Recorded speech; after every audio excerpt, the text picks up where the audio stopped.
the bright side is, like I said, I can't lose that much money on the stock market if I didn't have any money in the stock market, period. I've got even greater news for you. If we enter a recession, all the prices are going to go down. Hey, everybody, I'm Cameron Kasky. I'm Tim Miller. And this is FYPod, the Bulwark show trying to get to the bottom of this whole Gen Z thing. Tim, it seems like Trump is losing a lot of popularity this week. You know, Cam, was at a moment of clarity. Maybe, you know, it's kind of similar to maybe what Da Vinci was doing when he was painting the Mona Lisa when I was posting this weekend. And I was saying it is rather fortuitous that the Trumpers brought the word retarded back right at the moment that they spearheaded the most retarded economic collapse in human history. Maybe even worse than your boys at Enron. It is just really, really, really fucking stupid what they have done. And there doesn't seem to be any way out of it. So I think we're stuck with it. I don't know. You saw they were like, all the MAGA people who I follow just to see what the hell's going on over there, they were tweeting about like, ooh, that one African country. Lesotho.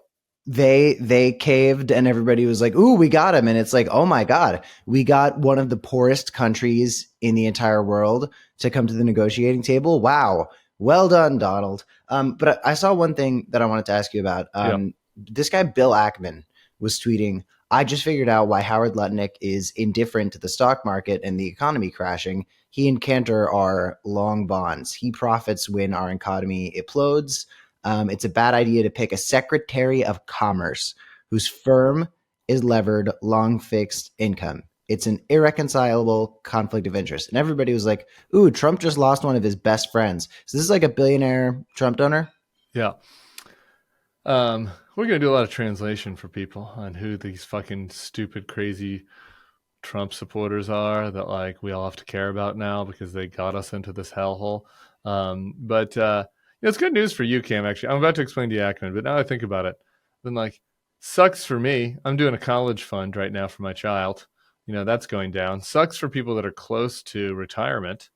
24 years old, not bad, though. Like, you don't have a ton of market exposure, you know? So a little stock market correction. I can't lose that much money because I don't really have any money. Okay, let's look at the bright side of things. All right, anyway, Bill Ackman is not the type of guy to look on the bright side of things. All right, so here's this guy.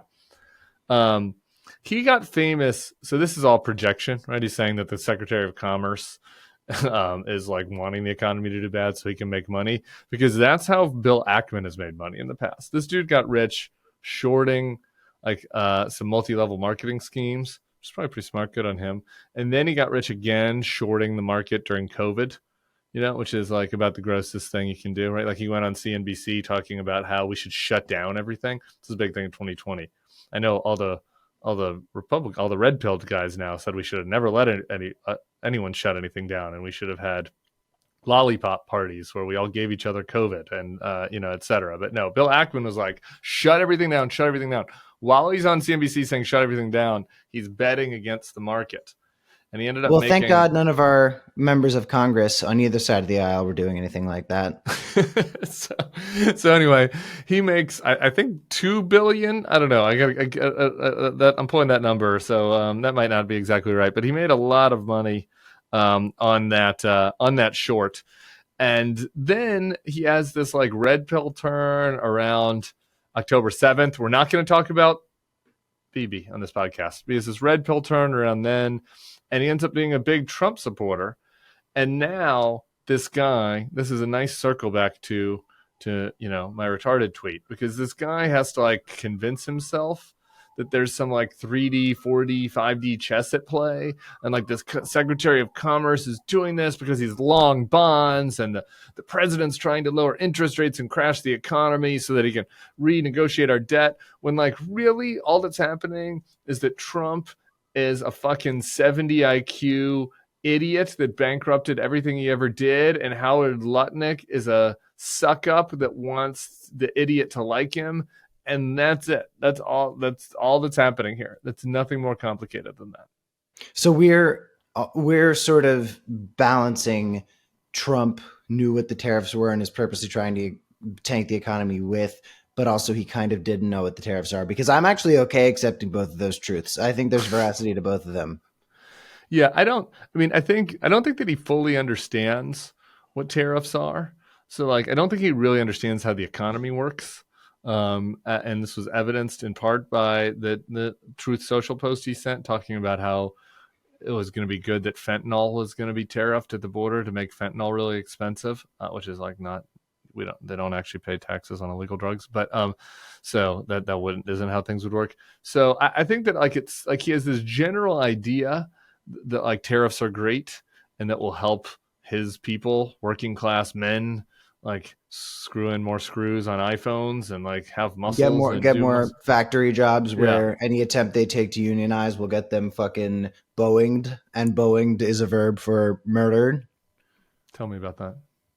The Boeing whistleblower that or whistleblowers that mysteriously happened to accidentally commit suicide. Whistleblowers. Okay, right. I was thinking that somebody died in a Boeing plant, and I was like, that doesn't sound right. Maybe a coal plant, Or coal maybe a mine, piece fell off of a Boeing plane and and fell it on someone's fell head on or them something. like a piano in a Looney Tunes Yeah, that's cartoon. what I was imagining. That's how what you were referencing. Yeah, well, like I said, Gen Z is going to really struggle from this depression. I mean, we were sort of in a position where, as we were entering our early 20s, everything was getting more expensive. It's harder to afford the cost of living in pretty much every way.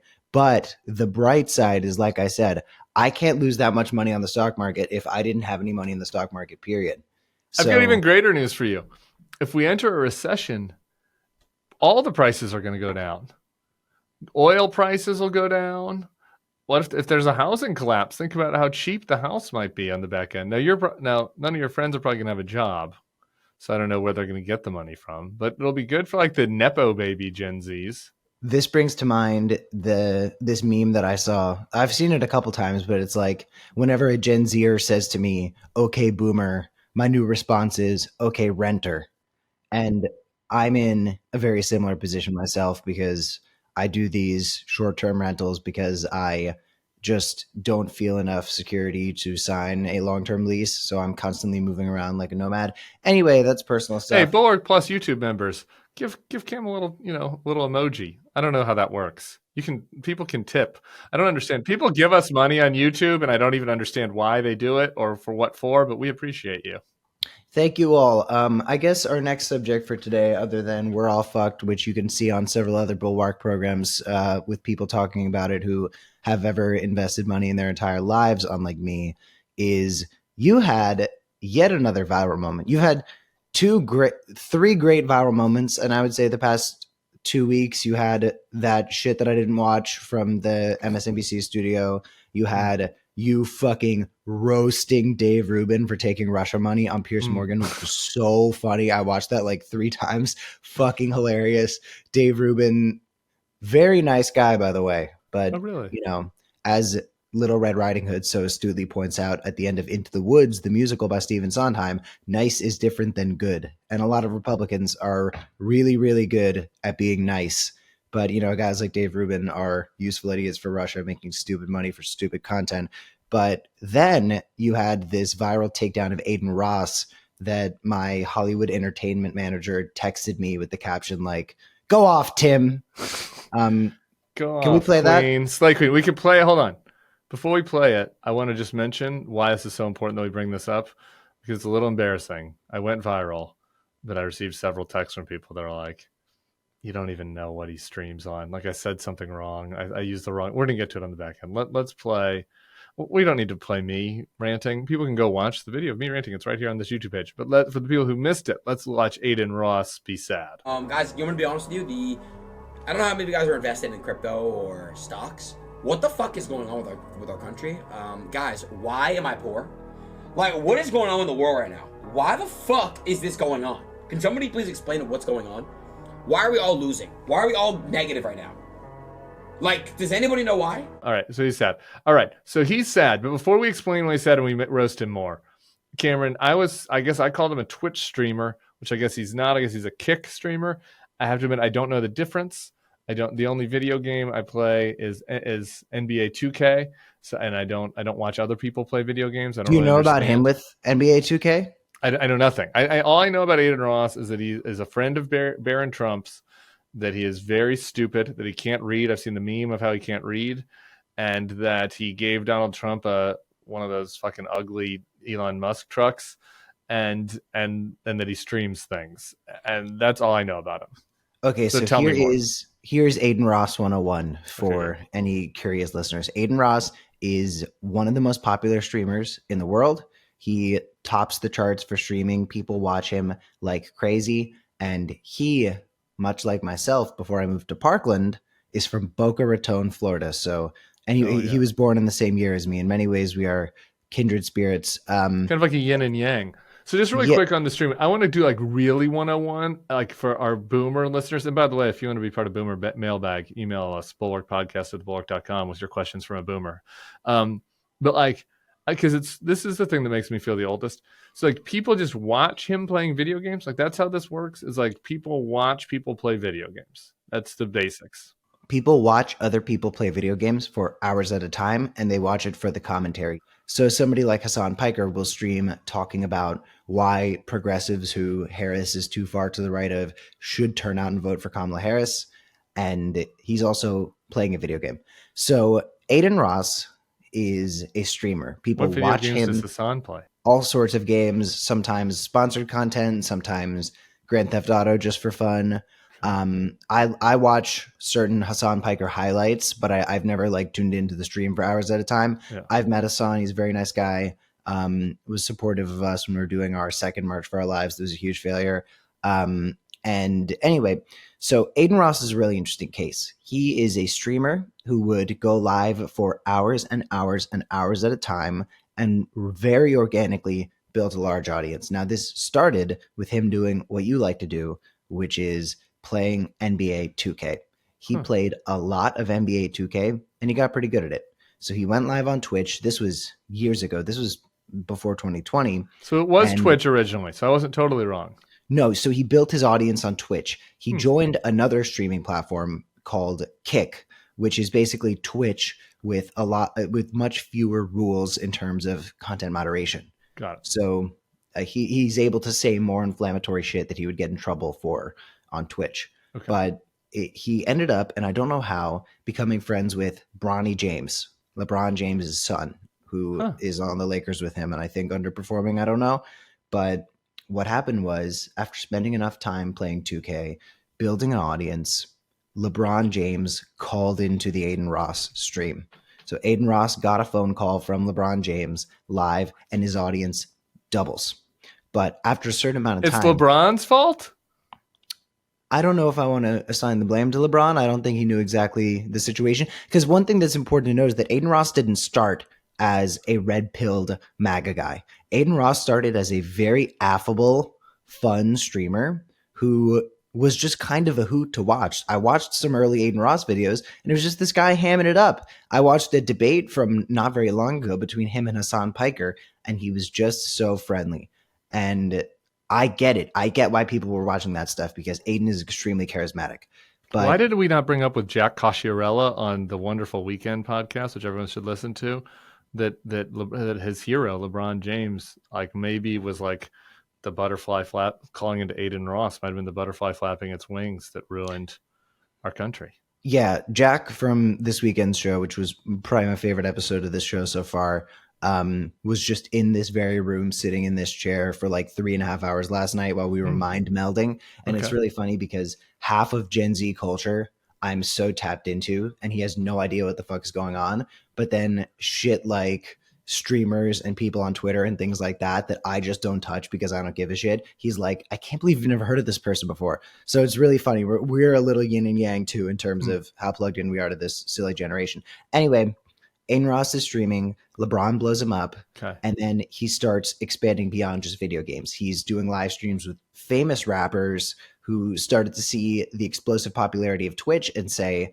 oh, this is somewhere where I can elevate my career to new audiences. So he had these really big rappers on, streamed with them, ended up getting dumped by his girlfriend, and he started having girls on the show for like blind dates. And he started doing this like almost Jerry Springerian shit where he would set people up on his stream, have them meet each other. It was funny stuff. But then shit started to get weird when he started promoting online gambling. And he had a very young audience. His audience was specifically like 12-year-old kids. And a lot of people started roasting him for it. And he was losing fans and he was getting cooked by the online community. And this kind of harkens back to what Steve Bannon's co-host, Natalie Winters, sort of when she showed up, when she tipped her hand to us and said, part of why I got red pilled was because people didn't like me.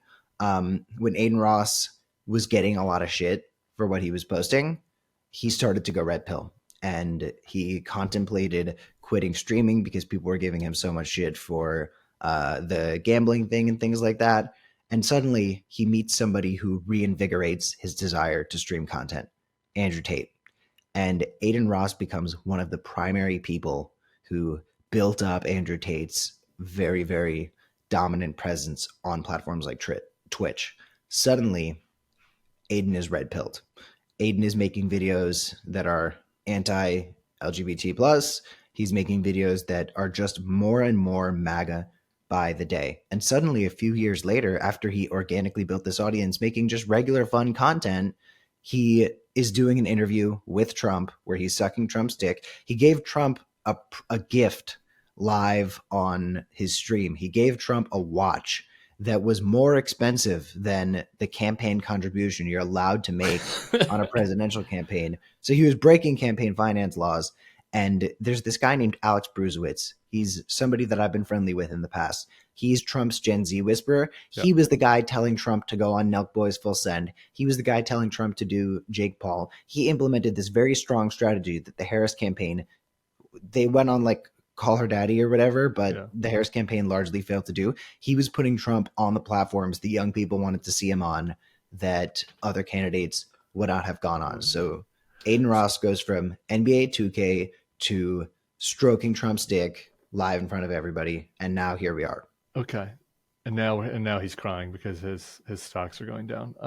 Because he didn't actually fucking know anything about economics, actually, because he can barely read, and like that's the core Trump base. I just want to throw this out there. I don't want this to be the Joe Rogan podcast where we're working through conspiracy theories on the fly, but it does sound kind of Russian to me. This is going to be a very resistance conspiracy.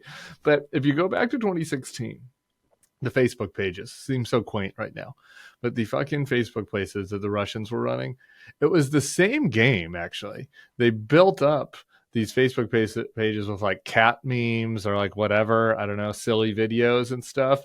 And then one day, like the page that the boomers in Iowa were following, that were coming into their news feed, like switched on the dime into like white replacement theory. And so I'm not saying that that's what happened to Adin, but I'm just saying that it's interesting that like the trajectory was the same, like building up a mainstream audience, doing mainstream stuff, and then then kind of quickly flipping to doing red pill stuff. Very well could have happened organically with Adin. But just throwing it out there, that was the same. There's also the fact that like the big tech guys, I think, all became more MAGA with time. You know, one of the things Trump said in his interview with Adin Ross was, I got a call from Mark Zuckerberg who said I did great. And it's like, yeah, Zuck and all those other guys, like they were getting MAGA pilled the same way people like Adin Ross were. And the truth is they were always like this. There was just this brief period of time. Our guest, my ex-girlfriend, Ellie Schnick, came on and talked about this. I think these guys have all been like this all along. There was just a small window where the move was to be performatively woke. And that's why Elon Musk was tweeting pro-gay stuff about Tesla. And then once everybody saw that that was just something we were all imposing upon each other, they were like, oh, I can be a piece of shit again. Great. Yeah. I do wonder if these dudes, like, it is funny to laugh at them. Let's actually watch Adin Ross one more time. Guys, you want to be honest with you? I don't know how many of you guys are invested in crypto or stocks. What the fuck is going on with our country? Guys, why am I poor? Like, what is going on in the world right now? Why the fuck is this going on? Can somebody please explain what's going on? Why are we all losing? Why are we all negative right now? Like, does anybody know why? It's funny to laugh at him, not know anything and lose money, and not understand why he's losing money. It's not just the stock market, actually. ETH is crashing. Bitcoin is crashing. You know, because here's the thing. When you invest in like fake currencies, it actually, when the economy starts to go bad, it's not good for your fake currencies because people have less funny money to invest in stupid shit. And wasn't the whole premise with Bitcoin and stuff like that, that like this was the currency that was going to keep you safe when shit like this happened to the economy? That was the premise. Oops. Sorry, Aiden. I just have one question because I asked my brother, do you have any buddies that are crypto that are long in the market in crypto? Because my brother does, and I like asked him like what the text chain's like for his friends right now, like his like crypto stock, like day trading text chain bros, and he's like the vibes are really bad, but no one's blaming Trump yet. So anyway, that's like that is going to be an interesting marker for me when I hear from him that people start bitching about Trump and his crypto bro, day trading bro text chain. But I don't know what you make of that. My closest friend, who's a big crypto guy, is Anthony Scaramucci. Junior. No, Anthony Scaramucci Senior, Oh. former Trump White House official and current liberal bro who was just on Gavin Newsom's podcast. Anthony Scaramucci is one of my best friend's fathers, and he's like a fun guy. I love talking to him, and he is Mr. fucking Bitcoin. He runs a firm called Skybridge Capital, and I was at their 20th anniversary party, and they were giving out cookies that said Skybridge. And a new addition is that the B in Skybridge now is the Bitcoin logo. So Scaramucci is a crypto bro, but I assure you, he blames Donald Trump. Scaramucci has made a point to blame Donald Trump for shit on every platform he possibly can in the past few years. And it's interesting. Like, I saw certain Congress people and influencers quote tweeting Bill Ackman's tweet about how Trump destroyed the economy and saying like, this, you're part of why this is happening. You contributed to this. So maybe shut the fuck up. And I'm like, no, I don't want these people to shut the fuck up. I actually think that the Trump allies who are talking shit about him ought to speak as loudly as possible. Yeah. But I don't have a lot of young Interesting. friends. Back to the hands off thing. Sorry, I just wanted to we're going to use it. My brother. We'll now use my brother's crypto bro text chain as the stand-in for how things are going in the younger millennial. I'm an elder millennial, so that's in the younger millennial class.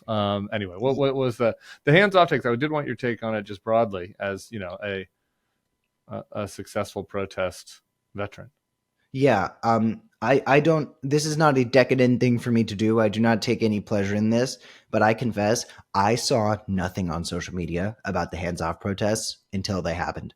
I did not see any, and I follow all political people, all sorts of activists and influencers. And I look at the internet, mostly Instagram. I don't look that much at Twitter and Blue Sky unless I'm like getting ready for an episode of this show.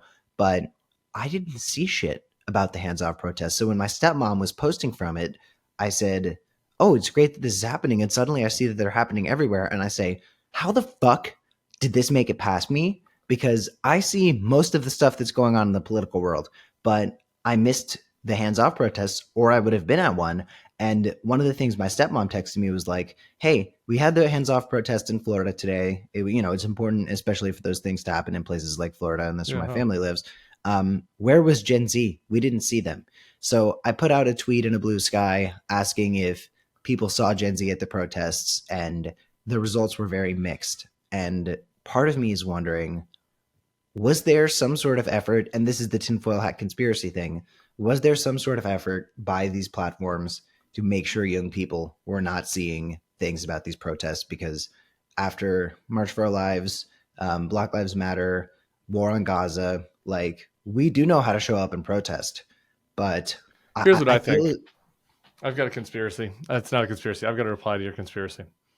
I think it was epistemic closure. There's like these epistemically closed networks now. And I think that the hands-off protests, like Maddow talked about it a lot.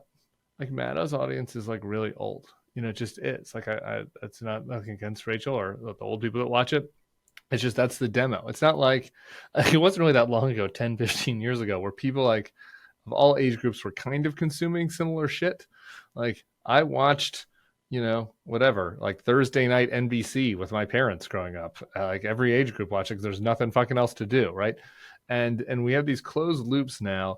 And I think what happened was it was like these resistancy, kind of college educated parents and grandparents that like were really driving a lot of this, and that it was being posted a lot onto social media, and it was being posted in their like little social media algorithms. It was even being posted on TikTok, but in like, the TikTok algorithm that serves that audience. And I just think the crossover wasn't that big. And I think that like you have to be like intentional now to like get into younger people's feeds. And I just don't think that was happening. I mean, or maybe they tried, but they weren't using the right, spokespeople or the people that had the right audiences or platforms. I don't know. What do you make of that counter theory from the conspiracy? Well, this kind of goes back to like what I was saying about the Harris campaign not going on enough traditional media the way that Trump was doing it. Like the way for the Democratic Party to get to young people like that is to send messengers on behalf of the party's interests to platforms that are reaching young people. Because, at the end of the day, I can go on MSNBC and talk about certain things. I can go on Don Lemon Live at 5 and talk about certain things. What's up, Don? But, an effort that I'm trying to make in order to represent my values and also plug this show, but also represent my values, is work with content creators who are reaching young people. But, I think maybe you got to play video games. What's your video game of choice? I don't play video games. None? No. Zero video games? I lack the self-control to only play a little bit of video games. So if I ever get into a video game, I play it for too long and I can't stop myself. Do you have a past video game that you were really good at? Like in your past life? I mean, Minecraft, which I saw the movie this weekend, no comment. I loved Minecraft. I loved Skyrim. I've loved plenty of video games before. So why don't you do a throwback? Why don't you do a throwback stream? Like a lot of really young kids play Minecraft. I've got my buddy's kid who's like 10 would watch you, and so boom, we're getting down to the 10-year-old demo now. If you start playing Minecraft on Twitch, I can't afford the type of computer and the type of equipment that you would need to do Twitch streaming. Okay, we could find one of the big liberal donors. Okay, who is supporting Hands Off to fund you a Minecraft computer. The other thing is, like, I can survive in front of a hot mic for 90 minutes, but if I'm in front of a hot mic for more than 90 minutes, I'm going to say something that is going to get everybody I've ever met blacklisted from everything. But I think we're spitballing ideas. We're spitballing ideas. I'm just spitballing ideas. Okay, we'll figure it out. We've all got some stuff cooking that I think the FYPod audience is going to be very excited about. We're all casting and scheming behind the scenes, and there's some really exciting stuff coming. And with that, I kind of digress. Really quick, with that, I want to shout out, just to be very clear, hell yeah, slay to the people that showed up to the Hands Off protests over the weekend. There's some really like big ones and great ones. And like, we got to crack this nut to get more teens out there next time. Because let me tell you, more protests are coming and are going to be needed. And not to throw us a party or anything, but like, more FYPods will make this happen. So if anybody is considering doing sort of a generation gap, wry tongue-in-cheek comedy show on an otherwise sort of never Trump centrist platform, do it. We're having a great time. One thing we missed this week, Tim, that was so fun on the last episode is I think we finally gotten comfortable enough with each other to bicker the way that I think we always kind of knew we had the capacity to do. Yeah. So on the Jack episode, we were like shitting on each other enough in a way that's like, that's what FYPod is about. Like the thing that works about FYPod is us like shitting on each other. Yeah. So we did you hear the Redditor on the Bulwark Reddit? We have a fan Reddit. I don't know if you knew that. They thought that they were like, I think Tim is starting to hate Cam. I was like, no, bro. It's like, no, bro. This is how I show love. Negging is how I show love. We started this to get to the point where we were fighting each other like that. Well, thank you everybody for listening. Very great stuff coming this weekend, and we look forward to seeing you all soon. And again, show up to those protests. I forgot to put up the fucking flamingo. Sebastian, Cam, where were you? The fucking pinto beans are up. What a failure. Soon. Everybody go register to vote. Thank you very much. Bye.